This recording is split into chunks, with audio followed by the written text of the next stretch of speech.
Ya bukannya nggak mau mereka itu bayar koneksi 1 sampai 2 juta per bulan, cuman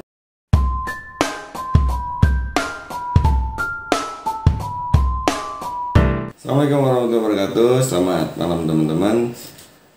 Di video kali ini kita sedikit discuss ya mengenai internet desa, karena ada salah satu sahabat saya yang posting mengenai internet desanya. Pak Ono juga pernah posting masalah internet desa, jadi sedikit tergelitik sebetulnya. Saya ingin bilang gimana sih sebetulnya internet desa dan realitanya seperti apa sih internet desa itu di lapangan. Dan kita ngelihat dari berbagai sudut pandang ya, bukan hanya sebagai warga desa, tapi kita juga harus lihat dari sisi yang lain, baik itu dari aparatur pemerintahan maupun dari staf desa itu sendiri. Oke, jadi gini, banyak yang bilang bahwa internet desa itu merupakan internet untuk masyarakat umum, dan katanya itu bisa dialokasikan baik dari ADD atau anggaran dana desa maupun dari DD atau dana desa. Dan faktanya katanya banyak desa-desa yang telah memasang internet desa, namun warga atau masyarakatnya itu tidak bisa menikmati. Oke, jadi gini teman-teman dan rekan-rekan semua, perlu dipahami dulu bahwa setiap desa itu punya status yang berbeda-beda.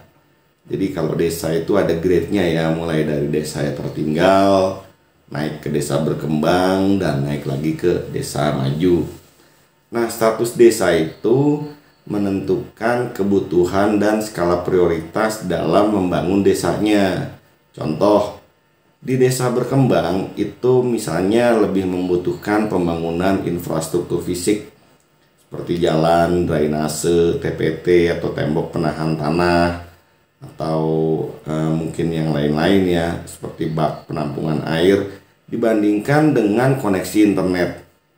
Karena mungkin koneksi internetnya masih bisa diakali dengan penggunaan internet dari GSM yang lain-lain ya.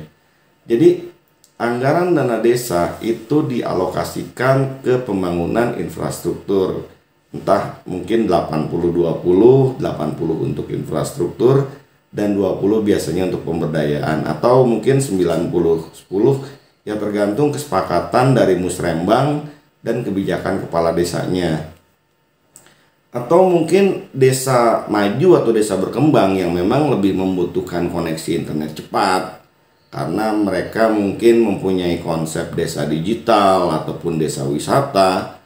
Ya mungkin penganggaran infrastruktur untuk broadband internetnya itu jauh lebih tinggi dibandingkan dengan desa-desa yang memang statusnya tertinggal atau baru mau berkembang. Itu yang pertama teman-teman. Jadi kita tidak bisa menyamaratakan semua desa harus mempunyai skala prioritas yang sama. Kita nggak bisa, karena setiap desa itu mempunyai skala prioritas yang beda-beda, baik dari penganggaran infrastruktur fisik maupun infrastruktur jaringan internet.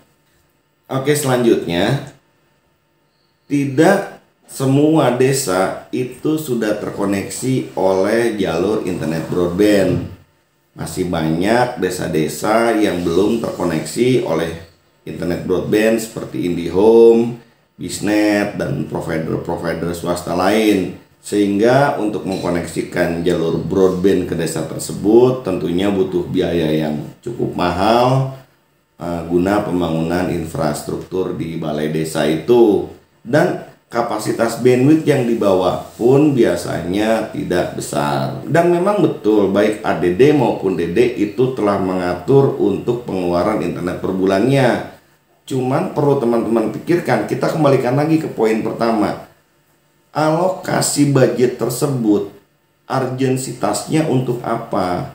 Misal gini, jika memang kebutuhan internet di desa itu tidak betul-betul urgent, dalam arti kata mereka bisa mensiasati dengan penggunaan GSM ataupun kerja di rumah yang sudah terkoneksi jalur broadband, ya saya yakin para staf desa dan para aparatur desa akan lebih memilih kerja di rumah bawa laptopnya daripada harus kerja di desa, daripada mereka harus bayar kos bulanan yang misalnya sampai 1 juta atau 2 juta per bulan untuk koneksi internet aja. Ya bukannya nggak mau mereka itu bayar koneksi 1 sampai 2 juta per bulan, cuman asumsinya seperti itu tadi. Jika desa tersebut mempunyai skala prioritas di pembangunan infrastruktur fisik, maka uang yang 1 juta atau 2 juta per bulan itu akan jauh lebih efektif dialokasikan ke pembangunan infrastruktur fisik. Nah, kemudian yang kita bahas itu adalah desa digital, khusus untuk Jawa Barat nih ya. Khusus untuk Jawa Barat, sebetulnya Wasana DD atau desa digital itu sudah ada dari tahun 2013 ya kemarin ya, sebelum Pak Jokowi dilantik jadi presiden. Sebetulnya wacana DD itu sudah ada. Kita pun pernah beberapa kali dapat proyek untuk memasang koneksi internet di berbagai daerah dengan menggunakan jalur GSM.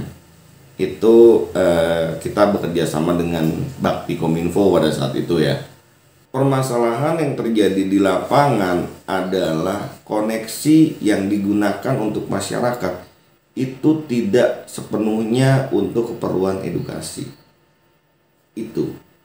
Jadi saat kita melakukan penetrasi internet ke masyarakat, khususnya dalam konten internet broadband, kita berikan internet gratis ke masyarakat.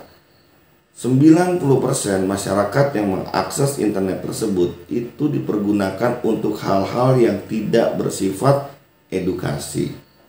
Seperti main game, sosial media, terus ya shopping, buka e-commerce ataupun yang lain-lain. Jarang sekali mereka mengakses konten-konten yang sifatnya edukasi. Jarang sekali. Bahkan pada saat itu saya pernah buat private server intranet yang isinya full konten-konten pembelajaran. Di situ isinya mulai dari dakwah, mulai dari pembelajaran SD kelas 1 sampai tingkat SMA ataupun SMK kelas 3, segala jurusan itu harddisk sekitar 20 tera pada saat itu nggak jalan. Justru warga lebih banyak menanyakan voucher internet dibandingkan mengakses konten intranet yang sifatnya gratis. Karena yang dibutuhkan oleh warga itu bukan edukasi tapi entertainment. Nah, sekarang bayangkan segimana besar bandwidth yang harus dikeluarkan untuk memenuhi kebutuhan entertainment masyarakat. Gak akan ada habisnya. Gitu loh. Walaupun teman-teman menyediakan bandwidth bergiga-giga atau bertera-tera, udah pasti habis. Karena kebutuhan entertainment itu gak akan ada habisnya.